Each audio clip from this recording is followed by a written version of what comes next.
bi ye tɛnɛ ye juin kalo tile 6 san 2022 aw ka don kibaru waati sera. Don kibaru min ye ladala don kibaru ye n'a bɛ lase aw ma ladala an karamɔgɔ Elhaji Jose Traoré fɛ. Ka min ye bi don kibaru ye a bɛna lase Gawusu Jalo Rasjal de fɛ. An b'a da u tulo kan ka fɔ an bɛ don min na i ko bi, hali ni mɔgɔ min tɛ duniya kibaruyaw kalama o b'a dɔn ka fɔ kibaruyaw ka ca bi kosɛbɛ. Kɛrɛnkɛrɛnnenya la bi ntɛnɛn donya a bɛ komi dagaba o ni wulili tɔ man jan farafina gun kan. Bi don kibaru kunnafoni fanbaw olu bɛna tali kɛ min na, aw b'a dɔn ka fɔ farafina jamanaw bɛ ɲɔgɔn sɔrɔ kuluba min kɔnɔ. Kɛrɛnkɛrɛnnenya la jamana minnu bɛ tilebiyanfɛ bolo fɛ, hali n'a y'a sɔrɔ jamana dɔw b'a la minnu tɛ farafina tilebiyanfɛ bolo jamanaw ye, nka ninnu bɛna min kan k'o lawaleya ni Mali yɛrɛ b'o kulu kɔnɔ. An k'o de ma ko Communauté économique des États de l'Afrique de l'Ouest, u k'o de ma ko CEDEAO.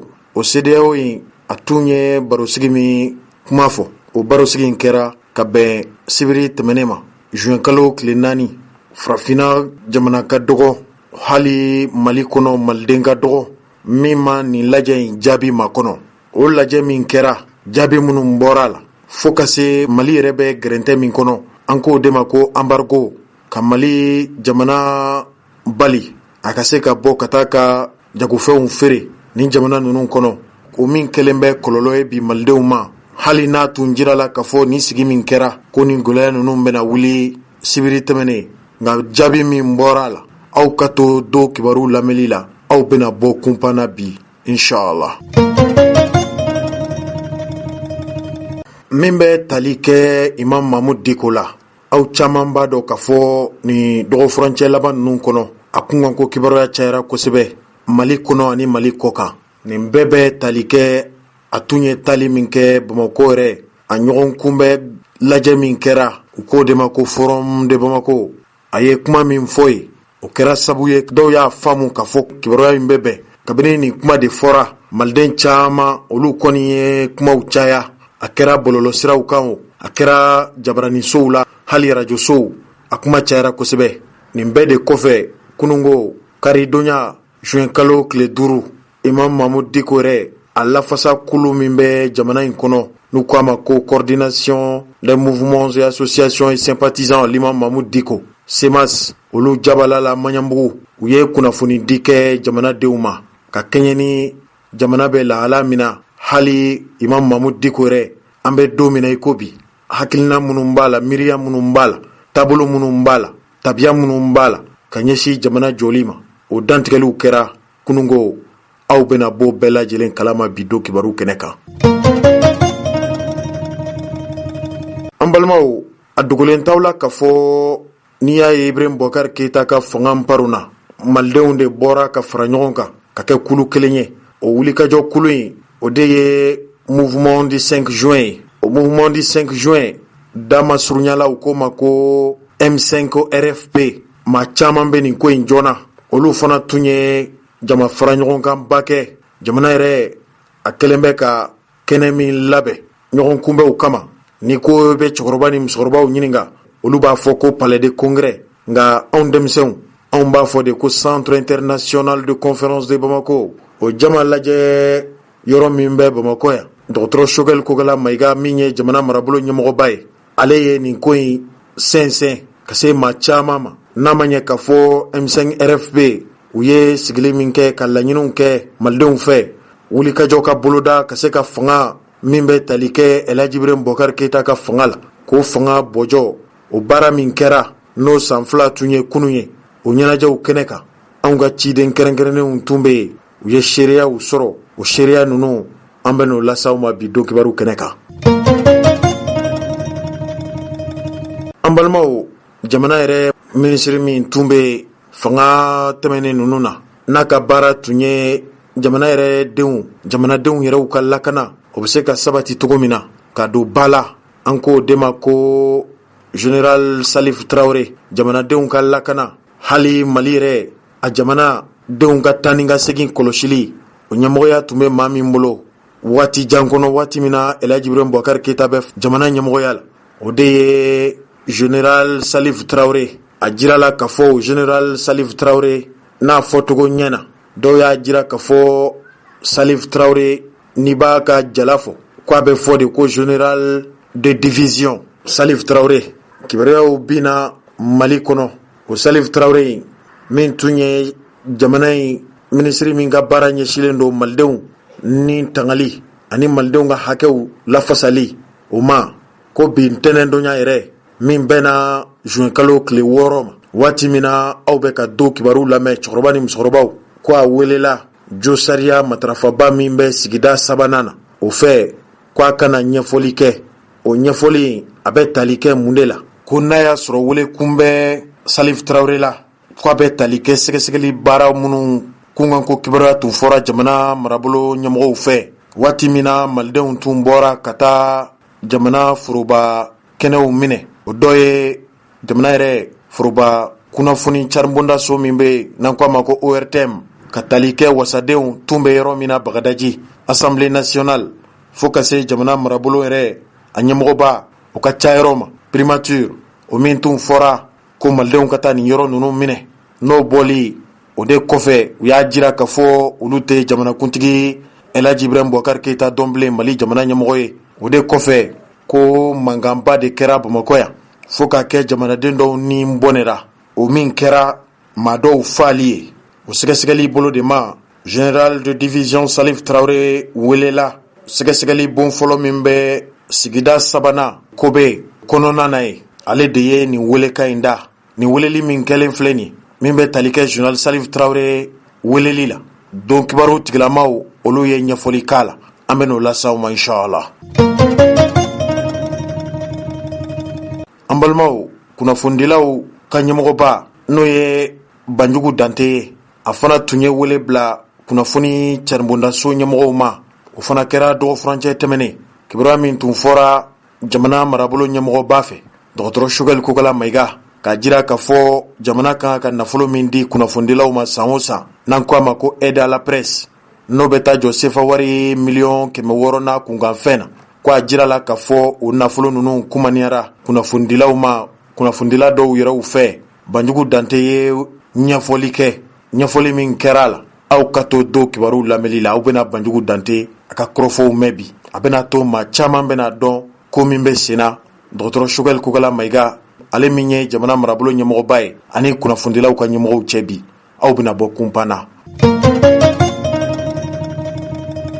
An balimaw nin ko in bɛ ɲini kana kɛ ladala ko ye parti politique tɔn min bɛ Mali kɔnɔ yan an ko a ma ko parti yɛlɛma kɛrɛnkɛrɛnnenya la ni parti yɛlɛma fɔra malidenw caman hakili bɛ taa mɔgɔ min na o ye Musa Mara de ye hali n'a y'a sɔrɔ o Musa Mara in ale tɛ parti yɛlɛma ɲɛmɔgɔba ye bi a ɲɛmɔgɔya bɛ mɔgɔ min bolo o de ye Isufu Jawara ye o parti yɛlɛma in aw b'a dɔn k'a fɔ a bɛ san 2 ɲɔgɔn bɔ layidu tunba ni sigida 4 na sigibaw cɛ wasaden kalata min kɛra kabini san 2000 ni san 20 aw hakili b'a la o kalata in waati min na fori la a ma taa woyɔ kɔ o waati de la parti yɛlɛma a ka wasaden minnu ye se sɔrɔ n'o ye Musa Mara ani Hasani Sidibe o tun ye layidu di k'a jira k'a fɔ ni Ala ye u garisigɛ don wasabulon na u bɛ kasabi min sɔrɔ o kasabi a bɛna fara ɲɔgɔn kan ka se ka kɛ jagokun ye tɔnjɛkulu ani kɛnyɛrɛye baarakɛla minnu bɛ sigida 4 nan kɔnɔ ka se ka dɛmɛ ani dɛmɛ ka ta ka don olu ma o kɛnɛ dɔ de sigira sibiri tɛmɛnen juin kalo tile 4 parti yɛlɛma u yɛrɛw jabala la ACI 2000 kɔnɔ nin bɛna kɛ tɔnjɛkulu 99nan de lasagolen ye nka min ye sibiri tɛmɛnen ye Musa Mara ka se Isufu Jawara olu de ye nin kɛnɛ in boloda an ko min ma ko Front des députés de la commune 4 o kɛnɛ de kan maa caman a bɛ taa fo maa sigiyɔrɔma 18 ɲɔgɔn na olu ye dɛmɛw sɔrɔ sigida 4nan na bi don kibaru kɛnɛ kan an ye seereya minnu sɔrɔ ye hali Musa Mara ye dantigɛli min kɛ mun de nana ni nin ye nin sabu dun ye mun de ye aw bɛna faamuyali kɛ o la malidenw n'o kɛra kuma dɔ la nin misaliya in ɲɔgɔn na n'a cayara bɛɛ a bɛna ni hɛrɛ ani jamana ɲɛtaga o yakubayali ye faso kɔnɔ nka bi don kibaru kɛnɛ kan anw da bɛna s'a ma bi kunnafoni wɛrɛw bɛna ɲini ka da nin kan aw kɛra diɲɛ fan o fan Mali kɔnɔ Mali kɔ kan foyi tɛ aw ma basigi ani muɲu ka se ka do kibaru kunnafoni sanuma na jɛlen ma kɔnɔ nin ye don kibaru waati selen ye.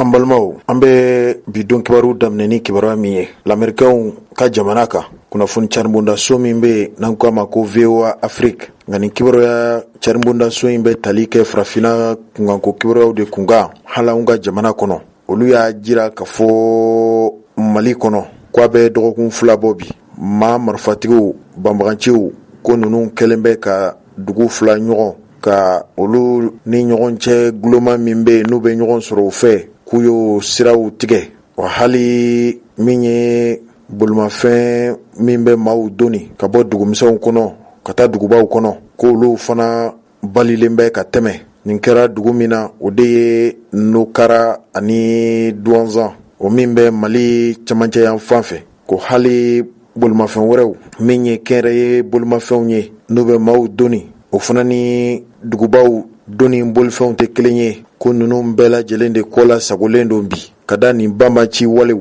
tigilamaw u ka wulikajɔ kan. U ko olu y'a jate a bɛ fɔ fɛn min ma ko car n'a bɛ maaw doni ko o caman hali jagofɛnw bɛ doni bolimafɛn girin minnu na n'an k'u ma ko camion, maaw ka jagofɛnw b'a kɔnɔ. Jagofɛn ninnu fanba bɔra Bamakɔ de, u bɛ kunda Gawo kan. Douanzan sigibaa dɔ bɛ yen, o ɲininkalen Amadu Wologɛm, ale kɔni y'a jira k'a fɔ nin kibaruya in ko tiɲɛ kuma de don, ko min ye Gawo yɛrɛ fanga ka cɛsigi minnu bɛ yen olu bɛ wulikajɔw la cogoya min na sira min tigɛlen filɛ nin ye. An sɔnko ni Nokara cɛ kabini dɔgɔkun 2 n'a kɛra gɛlɛyaba ye bi malidenw ma jamana cɛmancɛ yan fan fɛ. Kunnafoni carinbondaso min ye nin kibaruya in cari n'o ye VOA Afrique ye, ale y'a jira k'a fɔ wulikajɔw kɔni bɛ senna ni kibaruya wɛrɛw bɔra a la a bɛna kunnafoni lase kɛ. An balimaw, n'a y'a sɔrɔ kibaruya ye dugu labɔ bi, o kibaruya in tɛ kibaruya wɛrɛ ye. Farafina jamana minnu bɛ tile bi yan fanbolo in fɛ olu bɛ ɲɔgɔn sɔrɔ kulu min kɔnɔ an k'o de ma ko Communauté économique des États de l'Afrique de l'Ouest, damasiruyana an ko CEDEAO. Olu ka barosigi min tun bolo dara ka bɛn sibiri tɛmɛnen ma juin kalo tile 4 ni farafina jamanakuntigiw caman ye ɲɔgɔn sɔrɔ kɛnɛ kan. Baro in a sigira waati min na Gana jamana kan ko kumaw cayara, nka a bɛ komi baro in sigira cogo min na a wulila ten. Malidenw tun bɛ ka jaabi min kɔnɔ o ye gɛrɛntɛ min bɛ jamana in kan. O gɛrɛntɛ in bɛ se ka wuli cogo min na maaw ka se ka t'u ka hajiw ɲɛnabɔ bonya ni karama kɔnɔ. Agence France Presse ale y'a jira k'a fɔ nin sigi bolodalen ko n'i y'a ye jaabi jɔnjɔn ma ta o ma sɔrɔ dɔwɛrɛ fɛ. Maa minnu tun kan ka kuma kɛrɛnkɛrɛnnenya la anw ka jamana a ɲɛmɔgɔya bɛ maa minnu bolo bi n'o ye sɔrɔdasiw ye ko fo ka se nin wagati ma olu ni CEDEAO ɲɛmɔgɔw u ma bɛn kɔrɔ. O bɛn kɔrɔbaliya o de y'a to sigi in wulila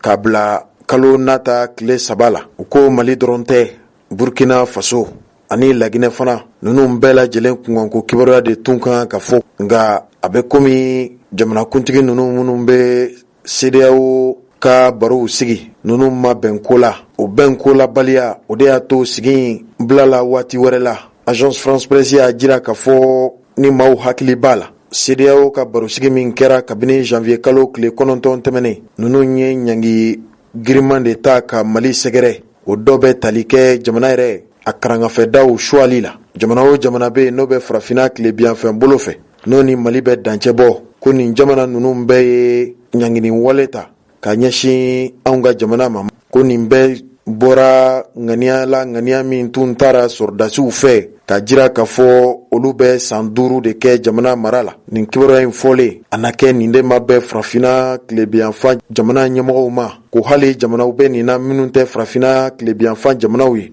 Agence France Presse y'a jira k'a fɔ nin barosigi in bɛ kɛ waati min na ko hali CEDEAO jamanakuntigiw yɛrɛ damaw ni ɲɔgɔn cɛ bɛnbaliya ni ɲɔgɔn faamuyabaliya caman kɛr'u ni ɲɔgɔn cɛ. Ko jamanakuntigi dɔw tun fɛla tɛ dɔwɛrɛ ye ɲangi min bɛ Mali kan, tɔɲɔni min bɛ Mali kan, bingani min bɛ Mali kan, o bingani n'o tɔɲɔni walew olu na se ka wuli cogo min na wa ko nin kɛnɛ kelen kan jamanakuntigi wɛrɛw yera ye minnu y'a jira k'a fɔ sɔrdasiw bɛ bolo min kan n'u ma taabolo in bila ka sira kura ta ko maaw hakili b'a la k'a fɔ nin ɲangi in bɛ wuli waati o waati a tɛna se ka wuli o waati nin b'a jira k'a fɔ hali CEDEAO jamanakuntigiw yɛrɛw ma bɛn kelen kan o ɲɔgɔn sama ni ɲɔgɔn furukufuruku min kɛr'u ni ɲɔgɔn cɛ o de y'a to u ye baro in wuli o baro min wulila a jirala k'a fɔ juillet kalo tile 3 nata ninnu bɛna sigi ka hakili jagabɔ kɛ Guinée Conakry min ni fangaparon kɛra ye Burkina Faso fo ka se Mali ma nin jamana ninnu minnu ye fangaparon kɛ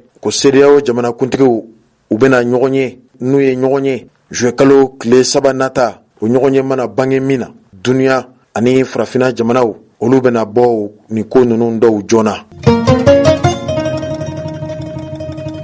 an balimaw a jirala k'a fɔ Mali sɔrdasiw i n'a fɔ aw b'a kalama cogo min na kabini furancɛ fanga in kɔni nana wulikajɔw barika de bonyana cɛsiriw ani juguw fɛlɛli k'o kɛra sabu ye Mali sɔrdasiw y'a jira u yɛrɛw ka kunnafoni caribondasow la k'u ye banbagaci minnu bɛ ni marifatigiw don o maa 31 ɲɔgɔn k'u ye olu bɔnɛ u nin na maa 27 ɲɔgɔn olu ye maaw ye maa minnu banara u ka ɲɛmɔgɔba yɛrɛ an bɛ waati min na i ko bi ko Mali sɔrdasiw bɛ k'u ɲini nin ɲɔgɔn foroki in kɛra yɔrɔ la kunnafoni sɛbɛn Sahara Media y'a jira k'a fɔ Mali sɔrdasiw ye nin fɛlɛli min kɛ u ye nin fɛlɛli in kɛ ni duguma kɛlɛkɛlaw duguma sɔrdasiw olu bololaminɛw ani panguluw de ye ko nin kɛra sɔrdasiw ka daga min kilo 3 o de b'a ni douanzan sɔrdasiw ka daga cɛ sɔrdasiw yɛrɛw ka kibaruya caribondaso y'a jira k'a fɔ nin wulikajɔ in kɔfɛ ko Mali sɔrdasiw sera ka ninnu ka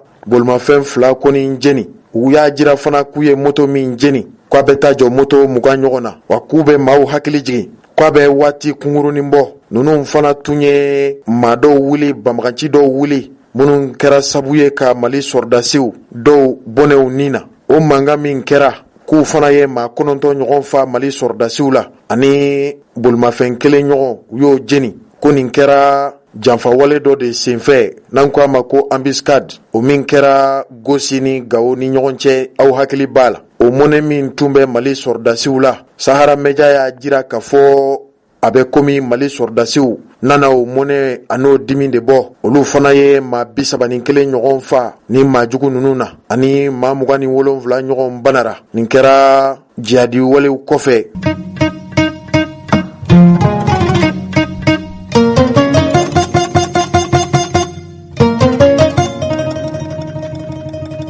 an balimaw n'a y'a sɔrɔ malidenw tun bɛ ka kibaruya makɔnɔ o kibaruya dɔ tun ye farafina jamana minnu bɛ tilebiyan fan fɛ olu ye ɲangi min bi Mali kan o ɲangi ninnu wulili dɔ tun ye malidenw haminako ye n'a ma ɲɛ k'a fɔ ɲangi ma se ka wuli maliden dɔw y'a jira u ka kɔrɔfɔw la k'a fɔ ɲangi in wulili o bɛna kɛ i n'a fɔ Mali ye jɔngwala de fɔ dɔw y'a jira k'a fɔ ɲangi ka wuli malidenw ka lafiya hakilinaw ma kɛ kelen ye nka kabini nin kibaruya in bina ka bɔ Ghana jamana kan Accra kibaruya caribondaso min bɛ anw ka jamana kɔnɔ yan n'an ko a ma ko Renouveau TV olu ka barosigi dɔ senfɛ u ye wele bila maaw ma i n'a fɔ Mohamed Cherif Haidara min ni ale ye Conseil supérieur de la diaspora ɲɛmɔgɔba ye maliden minnu sigilen bɛ jamana kɔ kan ale welela a y'a jira k'a fɔ sigi min kɛra Ghana jamana kan ko jamana damadɔw bɛ yen minnu ye murutili kɛ k'a jira k'a fɔ ɲangi ka wuli ka bɔ Mali kan o t'olu fɛ la ko ye o jamana dɔ ye Niger jamana ye Nigeria ani Ghana jamana ko n'i y'a ye Guara ma bɔ Mali sen na malidenw ma lafiya ko a sabu ye nin jamana 3 de ye cogoya min na aw bɛ se ka faamuyali kɛ barosigi min kɛra nin barosigi in kɛnɛ kan an b'a jiraw la k'a fɔ Mohamed Cherif Haidara kelen tun tɛ nin barosigi in kɛnɛ kan nka ɲininkali min tɛnkura la ale ye jaabi min di an ka fara ɲɔgɔn kan an ka Mohamed Cherif Haidara Conseil supérieur de la diaspora ɲɛmɔgɔba an k'ale lamɛn tuma dɔ la aw bɛna faamuyali dɔw kɛ kibaruya min bɔra Ghana jamana kan a bɔra kun min na aw bɛna faamuyali ko la o jaabi dɔw filɛ kɛrɛnkɛrɛnnenya la fɔru ni a ko fɔ ado tɛ donc u y'a yira la k'a fɔ ko a ye taama sira min ta a ma di u ye femi ne yɛrɛ mɔgɔ tɛ se ka fɔ ko yɛrɛ nana ni gɛlɛya ye wa barisa Nigeria jamana kɔrɔ n'o ye Goodluck ye o de tun bɛ démarche la n'a fɔra ko o ka démarche kɔfɛ ko jamana CEDEAO jamana ɲɛmaa dɔ ka wulikajɔ kɛ o t'a yɛrɛ ko Goodluck ka baara kɛcogo man ɲi wa o tɛ kɛ lagosi ye ka ɲɛsin o ka baara ma wa yala o tɛ na ni o ma kɛ gɛlɛya in sababu o fana y'a gɛlɛya dama ye i ka dɔn n t'a fɔ bamanankan na fɔ n'aw y'a madema fɔli la on est un peuple anormalement normal a bɛ fɔ cogo di bamanankan na anormalement normal bɛ fɛ cogo di c'est-à-dire ko min ti kɛ ko kɛta ye an b'o de ta ka kɛ ko kɛta ye ka taama sira yɛrɛ kɛ donc an tun makan tɛ ka sɔn fort ka médiation ma wa i b'a fɛ k'o de fɔ wa oui fort ka médiation ne yɛrɛ baara dɔ kɛ pour que an ye médiateur dɔ sɔrɔ parce que ka Goodluck ka sɔrɔ ka dɔn k'a fɔ Goodluck fana bɛ baara la non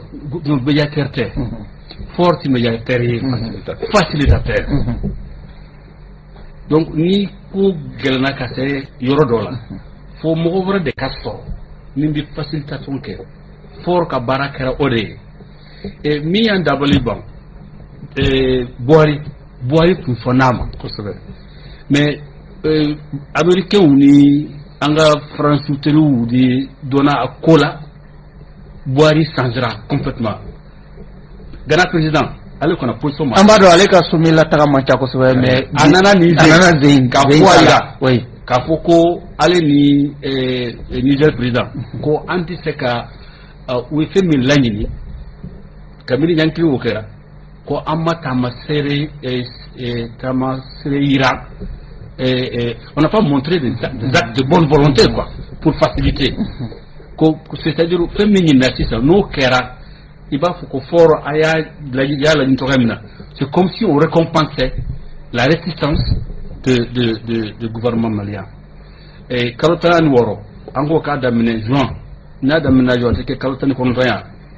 a filanan fɛn min yɛrɛ ye Nigérien président dimi ko fo ka ma dɛmɛ sɔrɔ ko la pour que an bɛ se ka élection organiser an y'o laɲini kɛ CEDEAO fɛ wa oui bien sûr parce que an fɛn min perdu an y'a perdu pendant les sanctions mais tun ye fɛn min ɲini n'an tun ye acte o kɛ chronogramme chronogramme ya est-ce que aw ye chronogramme ya chronogramme ma di chronogramme kɔni kɛra a dir'u ma maintenant min kan ka kɛ k'a fɔ ko nin de bɛna chronogramme lawaleya surtout i hakili b'a la k'a fɔ ko CEDEAO y'a laɲini u ka premier ministre bɔ yen ka premier ministre consensuel min bi baara bi kɛ seulement ka élection organisée ka gouvernement d'union nationale d'ouverture k'o dilan o ma kɛ o bien que ne ka position ne y'a fɔ par rapport à ça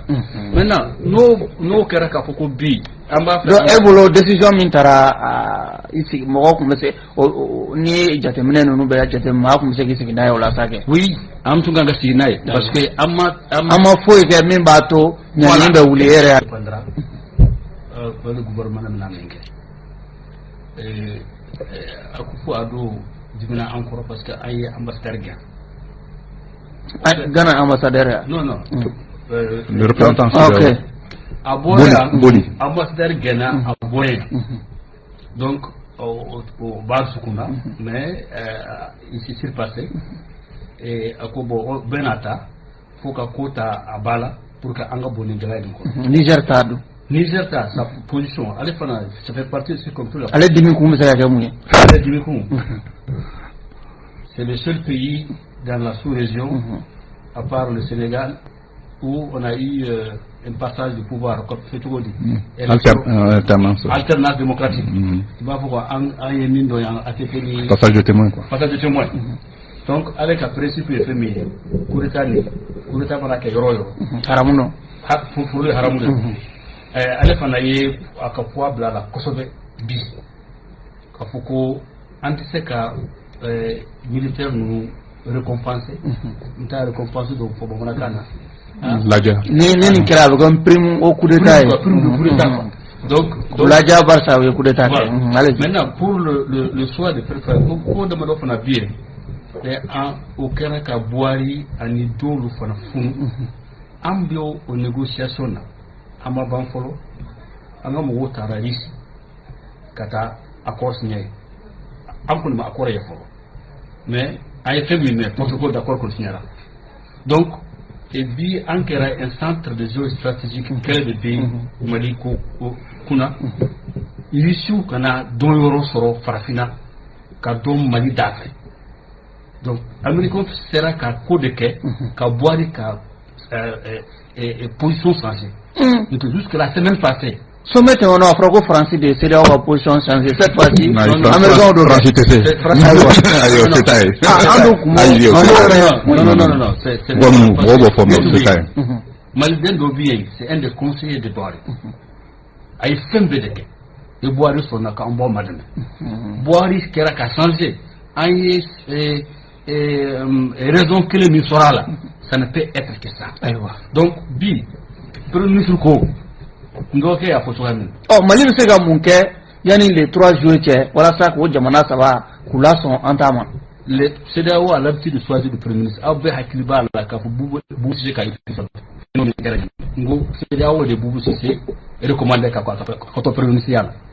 Ah bien sûr, parce que unaneya, chef d'état duru munu naneya.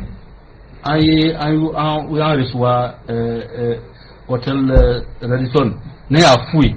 de nous éviter un tripotage constitutionnel ou un arrangement institutionnel.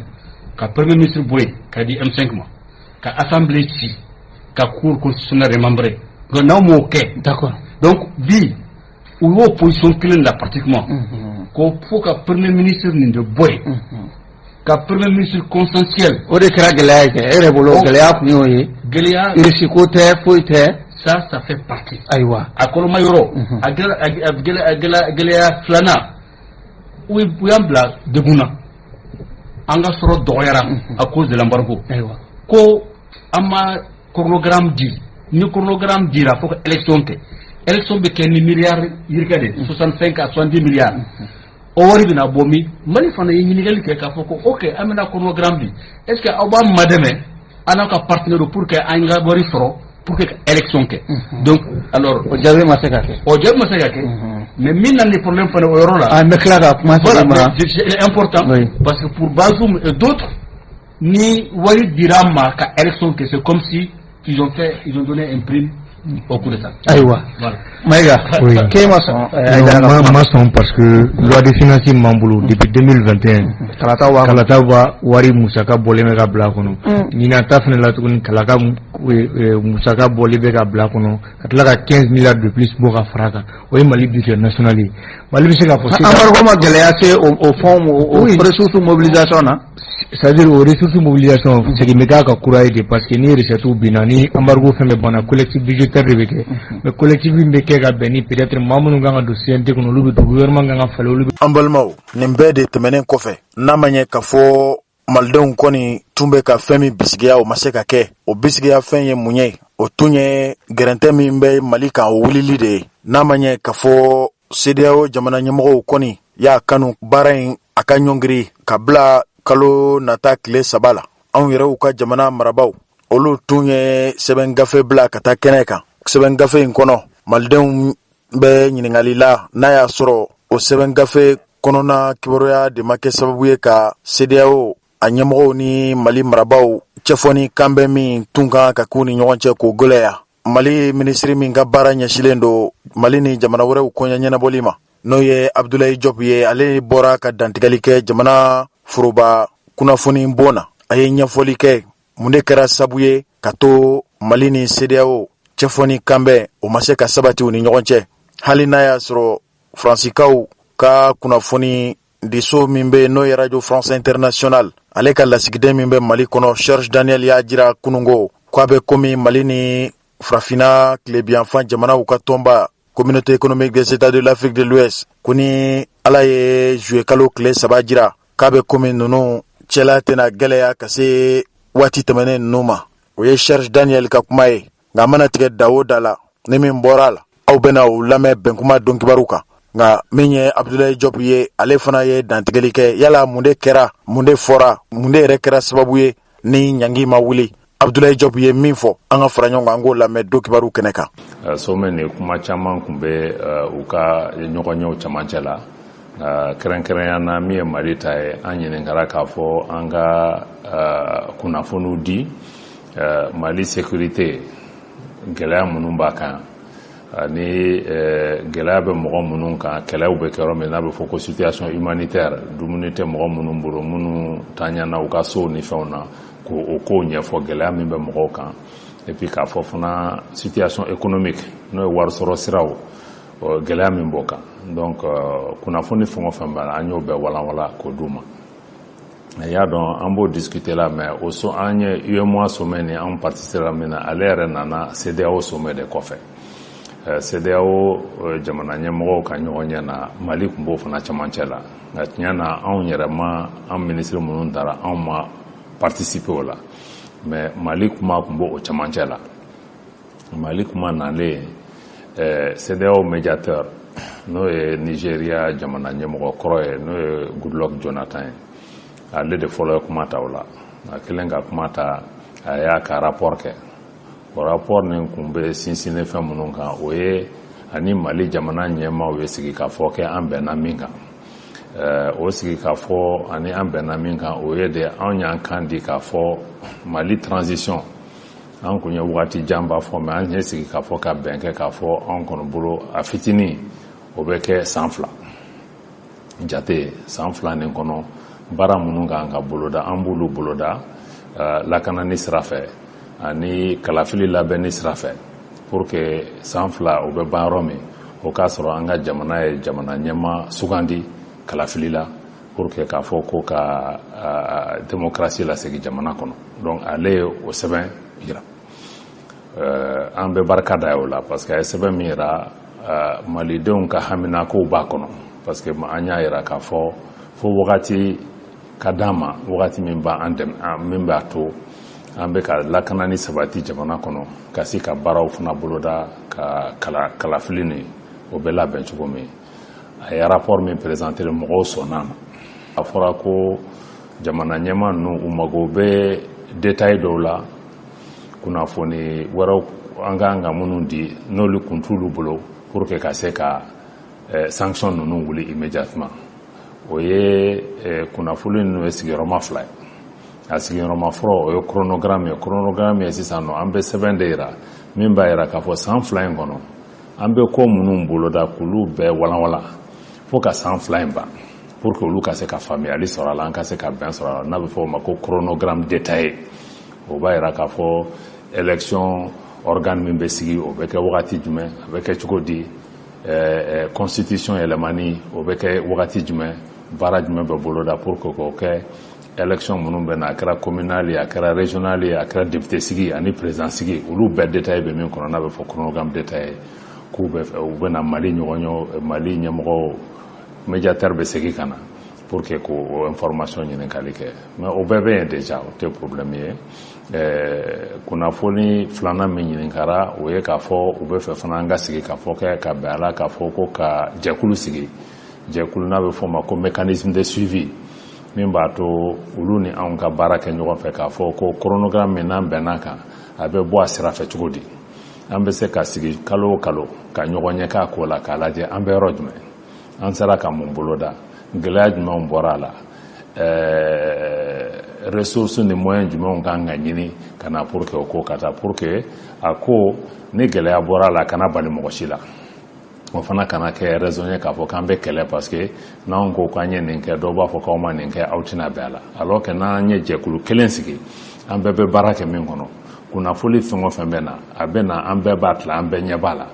donc ni ko min kɛra an bɛɛ b'o enregistrer ɲɔgɔn fɛ ni gɛlɛya minnu nana an bɛɛ bɛ faamuyali kan donc o ko 2 de k'a fɔra ko u bɛ segin ka na pour que an k'o lajɛ ɲɔgɔn fɛ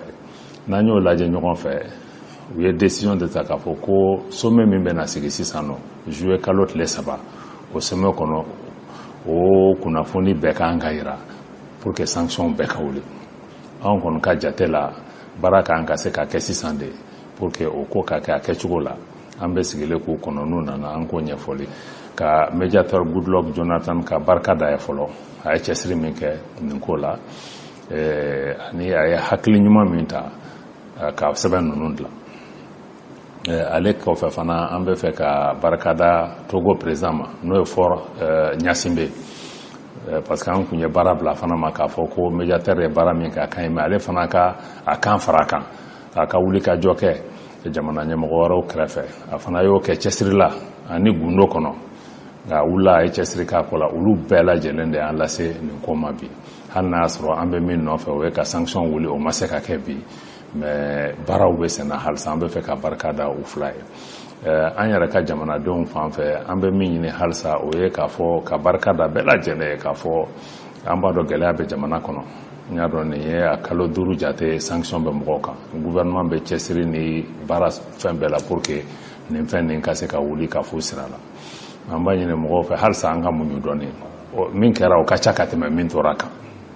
mais anw ka hakilinata ye kelen de ye parce que an b'a dɔn jamana ɲɛmaa ni jamanadenw u sigira ka min fɔ k'o ye solution ye o dɔrɔn de bɛ se ka kɛ solution ɲani ko la a solution fana se ka kɛ ni sigi ka fɔ tɛ. an balimaw n'a ma ɲɛ k'a fɔ kulu bɛ anw fɛ yan Mali kɔnɔ yan u yɛrɛw y'a jira k'a fɔ ni wulikajɔ kun b'u la ni sigi kun b'u la o dɔ ye ka Imam Mamudu Diko a ka wulikajɔw n'a ka cɛsiri o ka se yɔrɔ la min bɛ kɛ malidenw ni dungɔwale ye o kulu de sigira Mali kɔnɔ yan an k'o de ma ko coordination des mouvements associations et sympathisants à l'Imam Mamudu Diko damasuruyana dɔw k'a ma ko CEMAS ninnu ye barosigi kɛ o barosigi bɛ tali kɛ kibaruya minnu bɛ ka ganse nin waati ninnu na o CEMAS min tun ye M5 RFP kulu la J3 dɔ ye n'a ma ɲɛ k'a fɔ o M5 RFP san 2 sɔrɔ olu ye wulikajɔ min kɛ n'a jira la k'a fɔ Ibrahim Boubacar Keita a n'a nɔfɛ marabaw olu tun bɛ jamana marala cogo min na o tun tɛ malidenw fɛ la ye o wulikajɔ fɔlɔ min kɛra o kɛra juin kalo tile 5 de juin kalo tile 5 kulu minnu ye nin wale in kɛ n'o nana kuncɛ ni fanga paroni ye sɔrdasiw fɛ a donni kelen tile ma sɔrdasiw yɛrɛw tɔgɔla kulu a wele tɔgɔ dɔ tun ye Comité national pour le salut du peuple ye hali n'a y'a sɔrɔ o tile tɛ yen bi CEMAS maaw tun ye kunnafonidilaw wele o kunnafonidilaw weleli min kɛra kunungo u yɛrɛw jabala la maa caman tun bɛ kɛnɛ kan i n'a fɔ Daba Jawara ale yɛrɛ ye CEMAS ɲɛmɔgɔba ye i n'a fɔ Mohamed Ali Bacili ka taa fara maa caman kan ninnu ye dantigɛliw kɛ o dantigɛli ninnu aw ni ne bi dɔnkibaru kɛnɛ kan an ka fara ɲɔgɔn kan an k'o lamɛn n'o kɛra aw bɛna faamuyali kɛ ninnu fɛla ye mun ye an k'o lamɛn bisimila Daramani Danbele. bɛɛ bɛ dɔn ko n'a portrait mais an tɛ tiɲɛ ɲini n'o tɛ an ka gɛlɛya Mali kɔnɔ an ka to kɔfɛ Mali kɔnɔ an ka tɔɔrɔ Mali kɔnɔ foyi tɛ sariya de tɛ yan a tɛ yan jamana tɛ yan. a ye tɛgɛrɛ fɔ. mais moi ne tɛ se ka sɔn k'i ka kɛ diinɛ ɲɛmɔgɔ ye n b'a fɔ dɛ n tɛ sɔn k'e ye diinɛ ɲɛmɔgɔ ye e ma i ka jamana sariya kɛlɛ kɛ e bɛ bɔ i bɛ taa i bɛ kuranɛ dayɛlɛ fɛn kelen mun yɛrɛ ye kuranɛ yɛlɛ fɛn bɛɛ sanfɛ o ye Ala ka sariya b'a kɔnɔ n'o tɛ yɛlɛma a tɛ falen législateur tɛ mun b'o falen o tɛ CNT ye o tɛ assemblée nationale ye o ye Ala ka se o tɛ falen fɛn mun tɛ falen ni dɔ wulila k'a bɛ sariya f'i ka jamana kɔnɔ e t'o dɛ. La question est là o tuma an ka silamɛya an ka sɔrɔ an ka faamuyali ni an tɛmɛ siraw la an ka se ka baara kɛ n'a ye. Mali ma baara kɛ ni sariya ye état de droit tɛ Mali la nkalon don kabini Mali sigira a tɛ yen. a ye tɛgɛrɛ fɔ nin de ye cɛ ye. état de droit tɛ an b'a fɔ n bɛ segin a kan maa si ka n'i da k'i miiri ko e bɛ ka état de droit kɛ Mali la ko Mali kura o tɛ Mali kura yɛrɛ ye hali Mali ma wolo fɔlɔ. A ma wolo sariya okumu kɔnɔ parce que jamana in a mana di minnu ma olu sago de bɛ kɛ k'a bɔ Modibo Keyita la ka na Asimi Goyita la. N'i bɛ fanga la e bɛ lamɛn i ta bɛ kɛ n'i bɛ fanga la fɛn tɛ f'i ye n'i bɛ fanga la ni mun ko tant que mani minnu kun b'a la k'u bɛ Mali kura dilan olu kɛra bi k'u bɛ taa ni rectification ye transition na transition n'u yɛrɛ rectifier olu rectifiera ka ban an tɛ se k'olu sɔrɔ k'u ka kɛ M5 ye tugun olu tɛ M5 ye puisque olu rectifielen don rectification foi make mais munu tumen sen la nous rectifier la vous de atini ko atini adonde on te sira confier on te sira ku ka na merci nu ka mo be bo ka fa na mbameni o ru tabolo yi an benan la damu ni chugodu on te na fa ni ka te banen ke amma la damu kono mais anya do be no ke anu bo ke ameni fo parce que ni bi ni de asimi neni imam Gerard Niel la de ta negende ni ma so e ba fo ma so ye ni ke ne ma so donc ta nege aw mu ya ka sympathiser o ne sigira ambe mu fo ye taw negende donc ambe mu na bi imam ye kuma mu fo ko gouvernant arrogant ou bien gouvernement arrogant. Bon, ni mo tumbe aux enfants au fort. Nta fo ko me kuma dia bo de mba fo o kana me comité stratégique non premier ministre siglé aka ministre u ikata maigao uye kumata uko unyo gaire te kono bi Francites no ko ulude do, Onites no ko ulude do, Frafinates no ko ulude do. To abu ba fo ki kolosi ife tonto libe ka funu parce que ni a dia yere kun fe la bana na ta ma be kiriya ko. O ka sabali. U yere tara bilanke siente nyama. Au be mun fo, au partisan be mun fo. Siente là, au contraire, Tarafoyi, à bon de da. Nebe boy mura la doye nyingala, nana 2h du matin, yani 4h, doye nyinga. Kwa nyame nana kuido ngami, ako malikongo aiwango sisango malikele alembe ni ibeka kle. Akele harani banda ukle, akele harani moktarwan kle. Uye mufo. Donc ne rêve que là il faut passer au aba manangae. On est arrogance ni koni au matable là au bout là on est kera ubani qui doit les prophètes. Ce qu'on dit explication ne vaut pas raison. Car pourquoi pas la dongodo embêtant en tchekani en yemike ni nyomake. Halou be mon focal nyomake. Pour la France nous a lâché en plein vol. Oumar Marco meeting to like encore Franciscata. Et moi, il y a un au Bora, Premier ministre Folo d'État, John Taratrama, Ibeka Clé là devant l'ambassade de France parmi les hommes politiques comme Franciscata Oumar Marco. Mais pourquoi nous ne pouvons pas au Poupé de Manakono, au Betaka Duboka, Matotaka, Norodola, Aïreba Dokarono. Aïre pardon, Galondo. Mais m'a fait comme faut. Allez assimiler politiquement bébé. Mais assimiler, il est démissionnaire simibé. Il y a clitouré là. Et nato yé kalikam donc avec papier qu'on a blalé digné. Mumbi non fait que gouvernement m'a calidé. Umar Kalibi, Umar Kalisini, ou Kalika Folete en la constitution pour et nous la constitution. Et Kalikanko, Yoro Geren Novako, Kibi Kali, Kenoro Numaya Ben Malini Flan Fenke, Yamana Uni, Net Guru Nitona, Kibi Kaliko, Tien Kiba Nika Dole Fraoka, or Mumbi, le gouvernement Nabi. Anilingami d'offre à l'autre au Kana Joma Fraka. Niveau de constitution, n'avait pas chef de l'État, ma pour haute trahison, il y a serment de la guerre, il y a une calicam qui n'a actif matiake.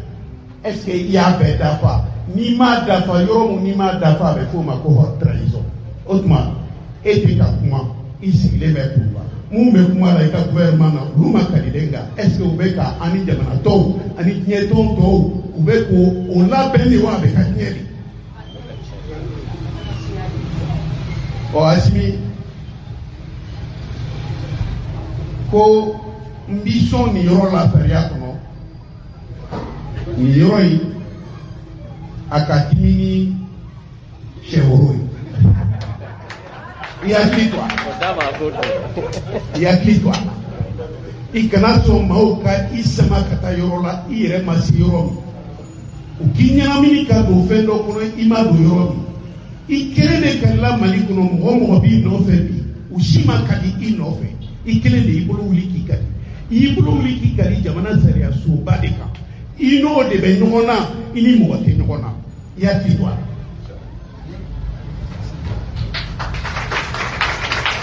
Ni kumana bi i yɛrɛ b'i yɛrɛ ɲininka n'o y'a sɔrɔ M5 ni an ye mun dɔn n'an tun bɛ mun kɔnɔ n'an bɛ sigi ka kuma mun kɔnɔ i b'i yɛrɛ ɲininka n'o de don ou bien ni fɛn wɛrɛ don i b'i yɛrɛ ɲininka u bɛ mun fɔ ko Bamba den bɛɛ tɛ kɛ Bamba ye dɔw bɛ kɛ Kana ye awa an t'a dɔn mun kɛra Kana ye mais ka se ka ko faamuyali nɔgɔya jamana in kɔnɔ kunu an ko mun man ɲi f'an wulila k'a kɛlɛ k'a ko fɔ bi o kelen de bɛ yen kɔrɔfɔli kɛ ko minnu kɛra olu b'o seereya logement social di cogo o yɛrɛ juguyara i bɛ ka tile ta ye concours fɛn o fɛn kɛra a bɛɛ tiɲɛna n'a fɔra ko ministres olu b'u musow la passer concours la on se demande quoi an bɛ min ko Mali kura tɛ nin ye dɛ bingalikɛla kura minnu nana sigi Mali kɔnɔ olu an y'o de fɔ ko fangaw état de droit tɛ u mana bɛnbɛnbɛn kɛ dundugumatɔnw bɛ sigi olu bɛ na u bɛ jamana se u b'o ta k'a yɛlɛma u ka bolo kan k'a fanga yɛlɛma u ka bolo kan k'u yɛrɛ sago kɛ an y'o de fɔ a bɛ fɔ o de ma ko réseau i nana i ni dɔw a ye bɛnbɛnbɛn sigi jamana kalifalen la aw b'a sɔrɔ a n'a a fanga k'o ta k'o yɛlɛma aw yɛrɛ dama ka dundugumajɛ kɔnɔ aw bɛ sɔrɔ ka jamana mara n'o ye a tɔ tora mun ye pour que mɔgɔw kana bɔ aw kalama a ka maaw lafili aw bɛ bɔ nkalon tigɛ discours la don o don. Moi je comprends pas ne y'a fɔ ne tun tɛ transition est critiquée mais je ne peux pas comprendre je ne comprends pas don o don gouvernement de bɛ mɔgɔw labɔ ka manifester yan'a ka baara kɛ ne ɲana opposition bɛ ou bien mɔgɔ wɛrɛw bɛ nin tɛ soutien ye o soutien à quoi à part la France. C'est ça toute la politique du Mali. Au dé Mali talan be à bas la France, mais nous au fond il y en a occupé tout là, on a occupé un yere là, on a un yere clan, on a un clan, à Kadi Touye, ou Bamponya, à Mali Touye, ou Bamponya. Nyemo Touye au Ké Mali Kono. Moi je veux que au croix de Kamasli, il s'est critiqué. Mali Moussa Traoré a Mali surveillé. Ni premier ministre ko kale be Moussa ka héritage revendiqué mais Moussa ma ni keo Moussa ma concours chwe ka di ministre do Moussa ma o ma keo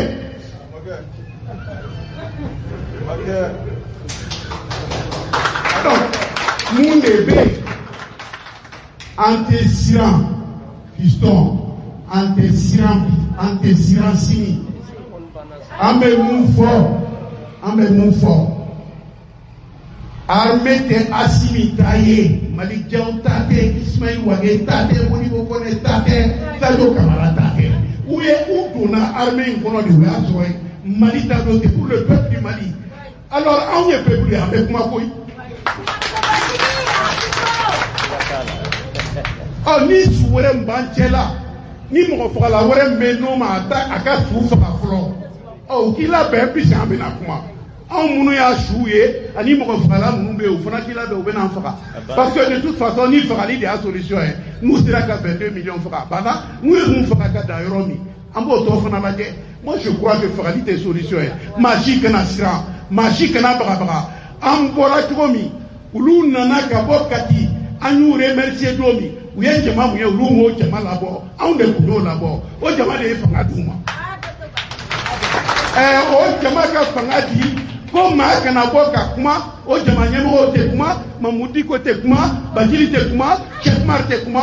k'o bɛ dan maa damadɔ la minnu ko Asimi a ka ko bɛɛ ka ɲi Asimi ni mɔgɔ min ko i ka ko bɛɛ ka ɲi a t'i fɛ Ala dɔrɔn de ka ko bɛɛ ka ɲi e ka ko bɛɛ tɛ ɲa ta.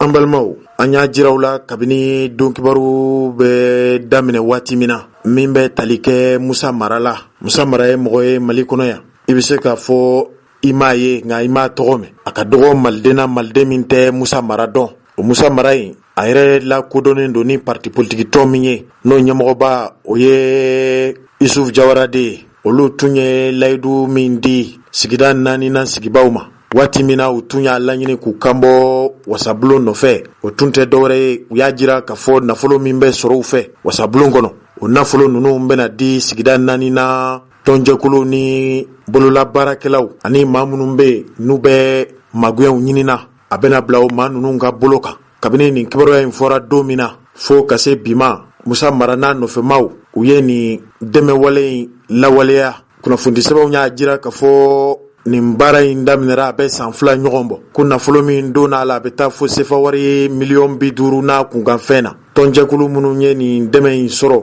u bɛ taa fo tɔnjɛkulu 99 la bi a jirala k'a fɔ maa dɔw fana bɛ yen olu tun nana dɛmɛ ɲini kɛmɛsigi la o bɛ taa maa 10 ɲɔgɔnna dɛmɛ dir'u ma waati min na olu ma lakodɔn tuguni nka fo ka se bi ma kunnafonidila y'a jira k'a fɔ kɛmɛsigi la maa 90 kɔni olu ka baara daw o bɛ ka layiriwa ko dɛmɛ min bɛ ka di maaw ma nin cogo in na n'a kasabi dɔgɔyara bɛɛ a tɛ jigin sefa wari 100 ɲɔgɔn jukɔrɔ maa caman y'u ka nisɔndiyaw jira kɛnɛ kan anw yɛrɛw tun bɛ kɛnɛ kan maa fɔlɔ min ye ɲɛfɔli kɛ o ye magɛnkulu min sigira jamana yɛrɛ marabolo ɲɛmɔgɔw fɛ n'an ko a ma ko agence pour la promotion d'emploi des jeunes APJ o fana ye magɛnkulu ye min bɛ baara ɲɛdɔn ka maaw dege o la o ka lasigiden min tun bɛ kɛnɛ kan kuma dira ale ma sibiri tɛmɛnen parti yɛlɛma yɛrɛ jabala la sigida 4nan kɔnɔ ale ye dantigɛli kɛ APJ yɛrɛ tɔgɔ la o dantigɛli o kɔrɔfɔ dɔw filɛ nin procédure kɔnɔna na APJ engagement ta chaque fois que ni jeune ninnu ka sélectionnera APJ bɛ formation k'u kunna et financement kɔfɛ APJ bɛ suivi fana assuré donc an y'a ye k'a fɔ depuis a daminɛna a bɛ ka kɛ ka ɲɛ et an ka foli bɛ commission de sélection fana en réalité u bɛ baara ɲumanba de la et an yɛrɛ bɛ k'a modèle capitaliser c'est à dire an bɛ k'a modèle nin jateminɛ an donna nataw la an bɛna se ka kɛ cogo jumɛn Mali kunun tɔw la parce que modèle min don c'est vraiment efficace montant man ca kosɛbɛ et denmisɛn ninnu bɛ nafa sɔrɔ a la vraiment modèle ɲɛnamaba de don o de kama an bɛ foli bila u ye kosɛbɛ et puis bénéficiaires fana ka félicitation f'u ye k'a fɔ bɛɛ tɛ nin bénéficier formation waati la ni passera n y'u lajɛ et nous appréciation par rapport aux formateurs ils ont bien apprécié que formateurs nous ne pas tout à barato donc vraiment on va continuer financement pour faire la passer la suivi c'est pour voir des voir dire mi mais si à donc on de on va pour les ambalmao ninde kofe parti yɛlɛma ɲɛmɔgɔba Isuf Jawara dɛmɛ min kɛra sigida 4nan sigibaw ye ale fana y'a jira k'a fɔ nin dɛmɛ wale in ma fɔ ale kɔ wa ma daminɛ ale kɔ waati min na a ju jɔna k'a kɛra ale ka so de a fana bɛ min dɔn a la a ye ɲɛfɔli kɛ aw ni anw an ka fara ɲɔgɔn kan an ka Isuf Jawara lamɛn ale min ye parti yɛlɛma ɲɛmɔgɔba ye an sɔn an sigira a yɛrɛ la ala k'an wuli yɛrɛ ne yɛrɛ donna yan vers 2 heures du matin mais o ni événement a tɛ se ka fɔ ko n kana ka na n sen jɔ d'abord ka na seereya kɛ Abdoul y'a fɔ ni ye kumaw lamɛn bénéficiaires ani surtout technique ni organisation mɔgɔ ni ye mɔgɔw lamɛn c'est-à-dire hakilina damadɔni bɛ n na a ka ɲi n k'o partager mɔgɔw cɛ fɔlɔ o ye initiative yɛrɛ parce que initiative a bɛ taa don min na a taara ne ka da la a kɛra meeting de campagne meeting fɔlɔ candidat kelen y'a fɔ a don ne siranna yɛrɛ de n ye président ɲininka en son temps a ko avec enthousiasme il a donné son accord bon mɔgɔ bɛ mɔgɔ la n'i b'a dɔn n'a ye accord di dɔrɔn a bɛ hakili sigi Donc, on est à glisser. C'est-à-dire, depuis qu'il dit qu'il est dedans, moi, on est à glisser. Sinon, mes baraques, mes tasseros, m'a dit, c'est pas évident, croyez-moi. C'est pas du tout évident. Mais ce jour, on est à glisser. Et j'ai suivi, ça fait bientôt 2 ans, en match. On veut faire le fort. C'est-à-dire, moi, je fais un match à mana. C'est qu'à faire un wajibia, c'est pas possible. Alors, on m'a dit, il sait qu'il est niqué. Ma be mi sharia ibse ko de wajibiya mo ko ale bse ka fo o député o bse ka demsonu de nous kuna wari parce que akera bien sharia o sharia je pense que ko nga fu mo demain chien kele chien flan chien savant atiban o yi jogo quoi je pense que demain musa jogo demain ana djenyon jogo je préfère le dire et ça c'est important de noter et yelema ni kono j'ai appris qu'il y a 99 bénéficiaires. Donc là, ni Mali, localité Beba Keta. Je pense qu'on a 49 cercles, 5 communes du district, 55. Nous multipliés par presque 100. Je pense qu'on veut nos blé pas bon. Et ni Mali là, ma kelingele mogomba kofe. Je pense que a impacté beaucoup. Donc, on me dit à bisikia, comme c'est to encourager Katani Sraf. En tout cas, on verrait mis en partie. Député ça va être mambo ni yo impacté peut-être na député que même sur dongo do et d'être impacté tout à l'heure akada ya fana ngan de mani do we pour que chini machine ngena ma anga se ka joro chama sur mima to ameni fen no ampli parce que anya ke yana anga se je pense que nan sera ni mima faraka tina boala donc akada ni akan de mani do et ma kemen même profiter ka fongo songolo la parti demain mun est terrain mono aga chani million binani dure en tout cas yango ne amanga président koro fotuguni aga demain là c'est un demain kosobe au barak avec la contribution pour la partie demain terrain mono au contribution fenenge au folie au kanga fo parti de barala comme renforcer formation ni fin chamana ambo fenen kono bon mono ngoko partout salino agilla oye réseau munu be kuma réseau ka ube ga yala kenema no de kondo vraiment yala ma salendo nani barado agila yala ma masa et ça c'est vraiment important à dire ni kuma fora en temps yara ya kono en masa on bi barala ala e chiré aw ya chiré c'est important de le dire et ka structure technique ou encourager kosobe ni a chamando yante je crois que on s'est connu à Mopti et lui je l'ai connu autrement parce que mo de ngolé ko nga frère ga wolé comme Ronyanamado. Et puis, nana barala, fengala. C'est pourquoi on va voir les grands esprits se rencontrent toujours. Tant que awa klin du monde, avec converger un jour avec nous. Je pense qu'on s'est retrouvé à Kadani, il fait un amplifié Kataf. Ni bénéficiaire d'eau, comme suit, comme Kowari Doromate, Mimbe, déjà c'est quelque chose, mais où me robe d'or. Peut-être c'est de réfléchir à un prix d'excellence. Mana jo kosobe ku fenenta bara min duruma o ya ke ka nya ka teme to kan peut-être réfléchir ou min ko nani soro ko ko nani duma o fene réflexion ma fo décision tarare mais on va en parler pour voir qu'est-ce qui est possible aussi d'encourager l'excellence hein. C'est toujours bien ni jama fene parce que ni choix fene excellence de mais o fene kono munu mana exceller on nous sait accompagner doni tout côté je pense qu'on fait une réflexion hein après la mis intégrer avoir fina au kono pour que chini machine ngena ma olu fana nga se ka ou d'ici gauche nous va résultatement nous va faire à travers un petit concours financier vraiment ka au bela jelen fo ka parti dem fo ka organisateur fo ka service technique fo ka donateur fo ka donateur bleu fo franchement nyani ni ala fait ala ka nous décès c'est pas évident croyez-moi mais ga kumani nga dalwa quoi c'est pas du tout évident mais la façon de tenir je pense que ça mérite d'être salué et bien salué en tout cas en faut ala ko bolo me ko para akara na fulum na nya ni ala fe ala ka jiji parce que akanga ta mina o tenyo je tala ro re ame do de ala ko jiji ala ka do fraka ala ka ke shi ani kene wure ko ala ka ke kuna je bulu ala ka ke kuna je partina no fe mo ko bela je ala ka ke here jamana dumbulo ala ka ke here au bénéficier wure ko vraiment me bokk mala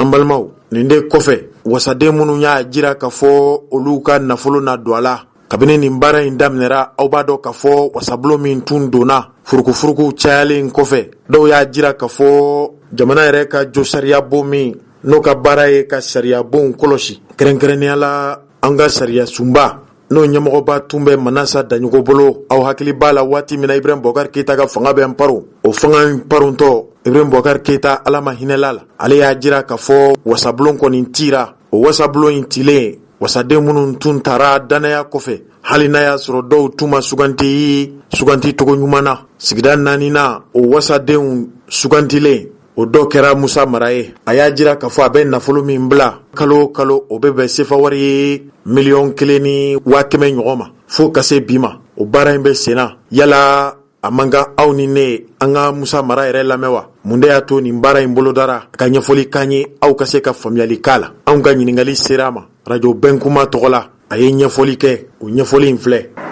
foliw kɛra foliw tɛ jɔ foliw tɛ kɔli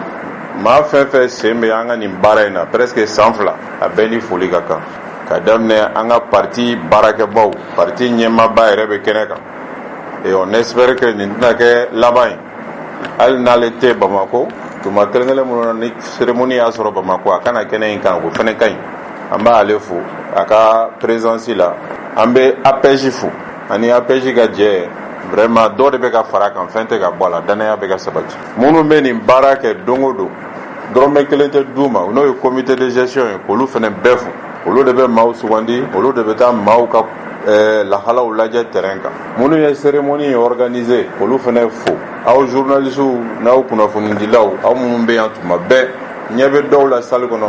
rencontre fɔlɔ u tun bɛ kɛnɛ in kan donc an bɛ aw bɛɛ fo halisa ala k'an ka jɛ sinsin bénéficiaire minnu bɛ kɛnɛ kan an b'u fo an bɛ maa fɛn fɛn bɛ an bɛ bɛɛ fo an ye min fɔ an ka kuma kɔnɔ dɔrɔn baara in caman de bɛ ka fara kan wa an b'a a ɲini ala fɛ fɛnɛ ala ka an dɛmɛ ka caman fara kan maa 99 ala barikala bi ta kɔfɛ o de bɛna dɛmɛ in sɔrɔ an ye jateminɛ min k'a kan à peu près o maa 99 o kɛra o bɛna kɛ sababu ye ka emploi 120 de créer an ka commune kɔnɔ c'est à dire mɔgɔ 120 bɛna baara sɔrɔ dɛmɛ in sababu la président y'a fɔ jamana ye cercle 50 ye nka jamana ye commune 700 fɛnɛ ni commune kelen o kelen ni ɲɔgɔnna bɛ se ka kɛ denmisɛn ni musokuluw ka baara 120 sɔrɔ Mali commune bɛɛ kɔnɔ a bɛ se ka caman bɔ gɛlɛyaw la donc o de la baara in an bɛ continuer nka baara in fɛnɛ gɛlɛyaw b'a kɔnɔ o gɛlɛya ye min ye toujours tuma bɛɛ k'a lajɛ dɛmɛ bɛ kɛ maa minnu ye est ce que dɛmɛ bɛ taa sira fɛ wa an ye sɛgɛsɛgɛli 2 kɛ o sɛgɛsɛgɛli 2 y'a jira à peu près n'i ye maa kɛ 10 ye kelen kɔni o tununa an na donc o kelen minnu tununa na il faut que an ka sini ni sinikɛnɛ baara ka kɛ o kana se ka kɛ tuguni an b'a ɲini maaw ka ladɔn kosɛbɛ ka sɔrɔ u ma dɛmɛ sɔrɔ donc minnu bɛ sélection kɛ u k'u hakili to o yɔrɔ la identification filanan ye min ye sɛgɛsɛgɛli dɛmɛ kɛlen kɔfɛ APJ ka sɛgɛsɛgɛli bɛ yen an b'a ɲini olu fɛ olu ka o continuer mais an bɛna jɛkulu dɔ fana sugandi minnu bɛna an dɛmɛ nin ko in na n'o ye cabinet d'audit ye kalo saba u bɛ mɔgɔ damadɔ ci commune kɔnɔ k'a lajɛ maa minnu bɛna dɛmɛ sɔrɔ u b'a baara la wa ka o fana kibaruya di an ma donc an mana ɲɔgɔn sɔrɔ yan kalo saba an b'a kunnafoni di an ka laɲini ye min ye n'a kɛra maa 1000 sini o maa 1000 bɛɛ ka kɛ baara la hali maa 1 kana jɛ o de y'an ka laɲini o de b'a to danaya bɛ d'an kan o de b'a to an bɛ se ka dɛmɛbaga wɛrɛw sɔrɔ an ka commune kɔ hali jamana kɔ kan komi an ye BOAD sɔrɔ cogoya min na n'o bɛ se ka yangaba di an ka baara ye an b'an profiter k'a fɔ bénéficiaires ye nin baara in bɛɛ gulonnen bɛ aw de la donc a ka di an ye aw ka kɛ an ka seere ɲumanw ye quartier kɔnɔna la mais aw ka kɛ an ka seere ɲumanw ye fɛnɛ quartier kɔ kan kunnafonidilaw mana se aw ma aw ka ye aw ka hakilinaw di sɛgɛsɛgɛlibaw mana se aw ma aw ka hakilina di u ma a bɛ an bɛɛ dɛmɛ a b'an ka commune dɛmɛ wa an dalen b'a la fɛnɛ a bɛ jamana dɛmɛ donc an b'an profiter vraiment k'o ɲini bénéficiaires fɛ an bɛ kuma laban dugawu bɛɛ ye dugawu kɛ bɛɛ ka laɲini ye ni ɲɔgɔnna baara ka caya jamana kɔnɔ an bɛ dugawu kɛ ni ɲɔgɔnna baara ala ka caya jamana kɔnɔ ala ka jamana basigi ala ka bɛn sabata kɔnɔ ka transition basigi ka kɛ sababu ye ka jamana kɔnɔdenw bolo di ɲɔgɔn ma an b'o o dugawu kɛ ka kuma cɛ aw bɛɛ ni cɛ k'an bɛn ɲɔgɔn wɛrɛ ma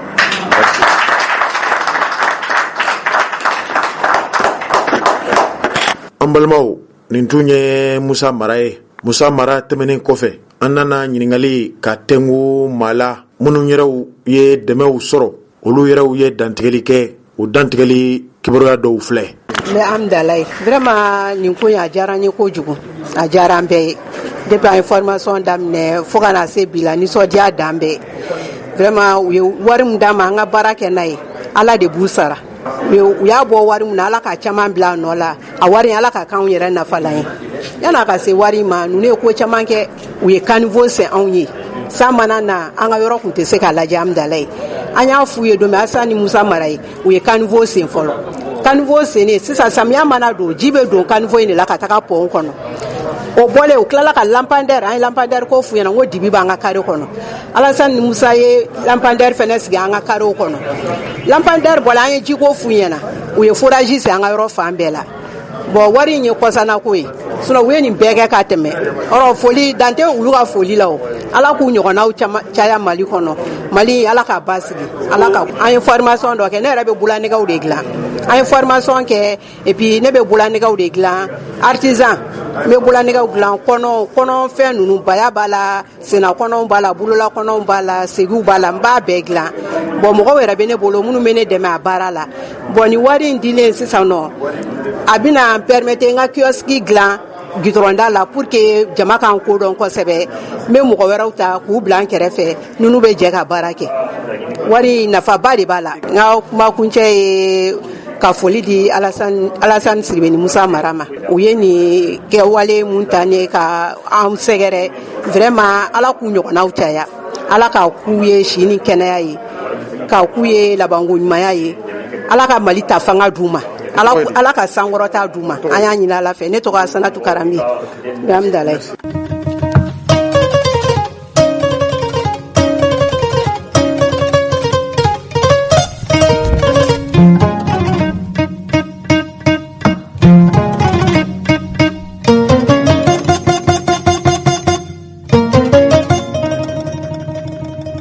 An balimaw ni kulu bɛ jamana kɔnɔ kulu min n'a bɛ jate i n'a fɔ jamanadenw ɲɛ jɔyɔrɔ tun don walima bi jamanadenw ɲɛ jɔyɔrɔ don ka d'a kan malidenw dɔw y'a jira ka fɔ nin kulu in waati min na olu bɛ bɔ ni limaniya ye a tun fɔra de ka fɔ fanga min tun b'an kunna k'o fanga in gɛn ko ni bɔli kun bɛ olu la walima ni bɔli kun tun bɛ olu la o bɔli kun tun y'o de ye nka dɔw y'a jira ka fɔ kulu in sigilen sen kan a sigira ni ŋaniya ni taabolo ni miiriya minnu ye halisa o taabolo ni miiriya ninnu bɛ sen kan o kulu de ye M5 RFP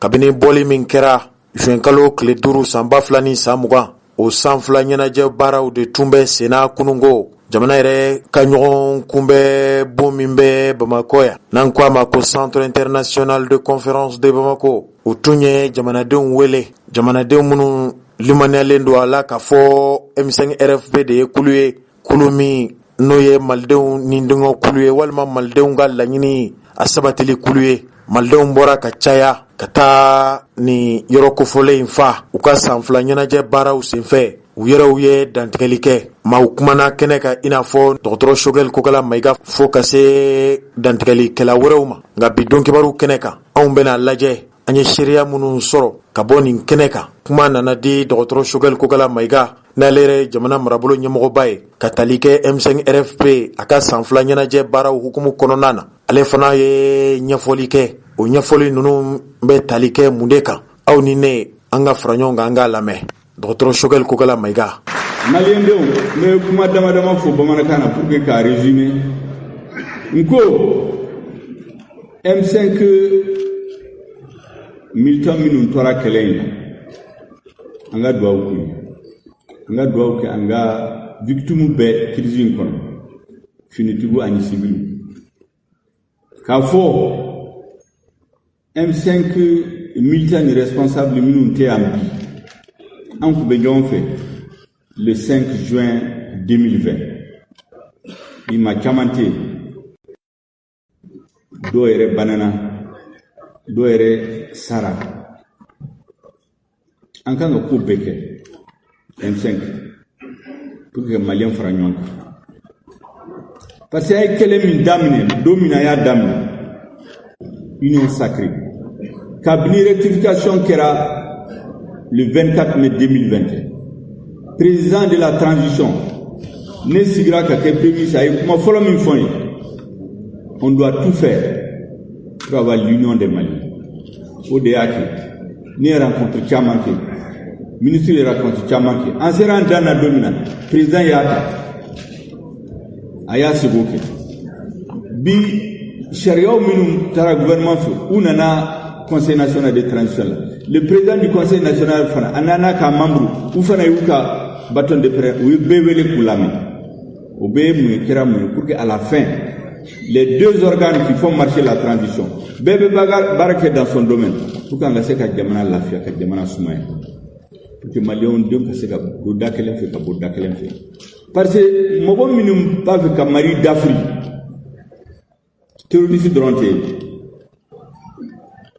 Mali ba avec un Horena Dambe Sigi Ama. Bema Sigi Noé, Bete de Noé. Ala barkala au sira de tara o se ka chiffre bi malion be sentiment be malila u ka horeana dambe ala ni transition ani président de la transition ka gouvernement ani conseil national de tara be baramina malion horeanu dambe les sentiments des maliens au seguruma mais pour que kata fois dan fambe ka franyoka pour kele mawli domina la nyini min kumbe o ka sécurité la sabati o ka yurgu kale o ka élection humansi o ka réforme ke wati la fana la ni do ko militant fait ka soumet la libéré ala barka la yalama kera en 2020 CNSP numéro ou yu seboke soumet la blala ale anime la kofe mais during koni M5 ani peuplement et juru min o juru yasa kufola aflana ala rectifier en sigra ukama kulere yaye ko fili de kera ba fe sisa mo gonu ba fe malika tani ina fo flani anga franyonka katla ka million be franyonka kanga jamana bara betola. Donc bi M5 kanga wuli kata befe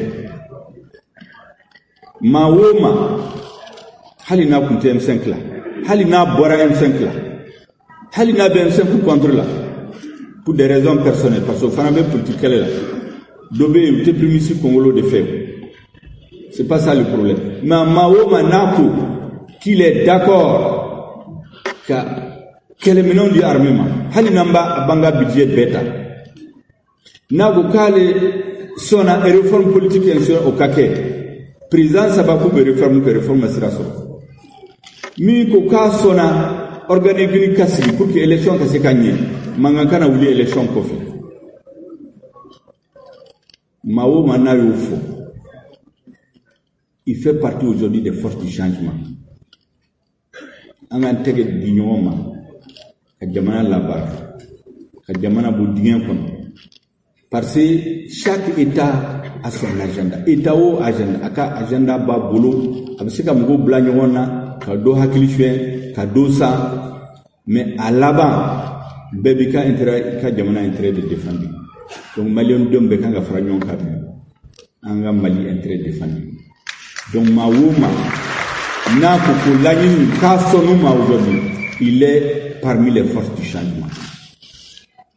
Parce qu'au début, toutes les luttes, toutes les vérités, au début, ma damadawon de ce qu'il faut. Hali dîner, ma clé, allez de vos souvenirs. Qu'on fait d'abord, mon bon unica fracas, faut dîner qu'à bien c'est Robert. C'est la même chose que les mouvements. M5 mouvement, ça va déjà. Mais, cabinet meeting follow kera, en si grand coup, en qualité c'est. Au-delà, on l'a kata responsable du BF, ka comité stratégique d'aller. Parce que nous, comme mana, on peut se créer une affaire. Tous ceux qui sont d'accord aujourd'hui avec les objectifs du changement sont des forces du changement. Odianga Maibi, Odianga Lagini. Mais n'a pas mis qu'au 4 sont. Ça, okoni asika fuko fe kaya blako fe do ko manga be ani transition ani CNTG nko ay horondi an sigira rectification kara domina ani anga partenaire usigira CNTG kuma an bena ka kamba black refe foro ka jamana jo ala barkala refondation kera et assise national kera o konana la décision tara ko CNTG bena dayla na be dayla force dama bena do o kono la M5 fana be da kono na dora kono kele bana ni munina Idrissa Wuso a munina de on a su attendre. Il y a un moment on a fait la traversée du désert ma chama kunti dalinti keleina M5 darala entoura fou aller tien bangewu tien bangre flani non soro CNSP ni M5. Les deux unions se sont retrouvés et ils ont parlé du Mali. Mais où il y a Fokabini Odo, comme Mali tout le droit de taille. Ça doit être où il y a un dès le départ. Parce que nous, il y a la main où il y a qui armée béton. Donc, Manga Mamé armée kono. Ça c'est normal, c'est la grande mienne. Maintenant, sur le plan social et politique, Manga Tora, maintenant, Beka la Fragnonka, Kajamana Lakana. Ou de Anga Lagini. Mogo minu dimina wara M5 la ben kele wulalu mogo doti vraiment ambanga mentandu kuyi anga se ka franyonka parce que min be anye kele min banye abe malion bela hali minu kunte M5 la feu nuko biku usona min be kake anga franyonka jamana tan parce que anglais c'est donc ma pas minu be ka ko yidi et l'année prochaine j'espère qu'on sera en train de préparer les élections et il y aura des candidats. Ambalmau kuna funi kunchela sa bidon kibaru bena furini kibara miye kabeni samba flani samugwa niye bamako sigibado nyininga ubafo ko niye kokuraye ngado ya jirana kafo ninko intuma yakuba ya duguba ukonode kwa tumbe l'hôtel Daula abefo bolmafen sinflami ma biko moto taxi o moto taxi bolbaw ya jira kafo dabu yesunogo tuye wati jamana franche fanga nyamo ba nyini kafo ulu kata seben fura munun tali uyera ya jira kafo ulu ma nafayala akira sababu ye ka ulu ka bara golaya hali uni lakana baga munun bejo dugu bolongono nauna siraba Daula noye jamana polisi la kauye compagnie de la circulation routière au Tchadéum moto taxi bolbaw ya jira kafo olube degunde konobi alani jamana nyamau ka sariya munu tara wako sariya gafe nono mbeta wati mina oluma nyininga wa wira ya jira kafo ni sariya mi ni jolantala ko la nyini warate jamana nyamau la kaseka nafolo dronde nyini ko bo luku ukoni ya jira kafo olu funa ye maldeunye dusman kashi uchara kosebe ninda shinya foloye abe dogo franje damado bobi ni moto taxi bolba utumunye boli doke uyera utunye bamako bolongono na do jeni pineu ani tajiu kasira utige kuka dusman kashi jira kafo olu funa ye maldemunu fana ni hake kaka mali kono ode sinfe ni moto taxi bolba kunu no bena juin kalo kle duruma nonu bora ka dama kashike ye dama kashiminke aw ni ne anga franyonga ko lame okay lega kuma bita monsieur le président Assimi Telimani taxi moto ay jeune diplômé sans emploi ay chama pas de pauvre chômage là ay zone doya ay tingali kala doya en tellement tu be ka faga ya zone do no en tellement tu ko ameka faga en kala no diplôme mambolo de a bete confier ne a bete confier façon que c'est ka beta mais en be façon demander ka façon bo de gum do la parce que kula ka barado ke an yere pour que façon an ne façon man ta yere bande bulan yere ka nga projet ke na fara ko fiati amuto ta wa kala di kemafla meri bala du d'abord que di taro ko bebo de kalama tout le monde est au courant de ça mais au boy na fara ko info mo ko fere kana so ma da jona 6h du matin ka amne ko fanga 15000 francs là de 2022 fiati libolo côté fiati a to fiati mbe bala côté fiati ko fiati mai ko ni na nga fiati ko TTR fillette de transport. Mais au fait, il y a aucun abonnement là, information du moment. N'avait fait Mali comme ça, quelle est la Mali information du moment. A kana yara madon egri kabla an faso la an faso sumalen kadi be faso kalama mani mogoshi faso kalama mani mogoshi de bon o fara la poursuite la ka amine ni bi bolo ko lu ten don o bala mtan ko ma mtan jami ou ave fa an peka ke zoni ou ave fa an peka ke pikali keladi faso kalama mani mogoshi de bon o fara la poursuite la ka amine ni bi bolo ko lu ten don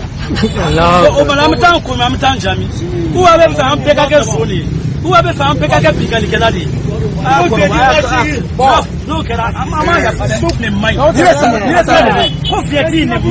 ala mi sana e po era la e po era do fere e po era do fere e po ni viati do fere awona mo wele ganda tellement tigi pela tele wele ko bolo di nyoma e ja ko na plateforme bele ba do tellement tigi be gi raso akonna la o plateforme konna la walsa ka se ko hakeke ni ndrontew ali dingani mu me kuka tora munu me kuka be ka se ka jo parce que malien on do ko mu to be to ko be biro ko no ma sani ni est-ce que on vit d'ailleurs mais ni ka ta dema ko nous mona fona be moto ba bol la sira ba sanfe o fona ba ka to dema de ko malien si ma sani malien am be si ma bo sanfe ka pi am be mali papier ba am be la je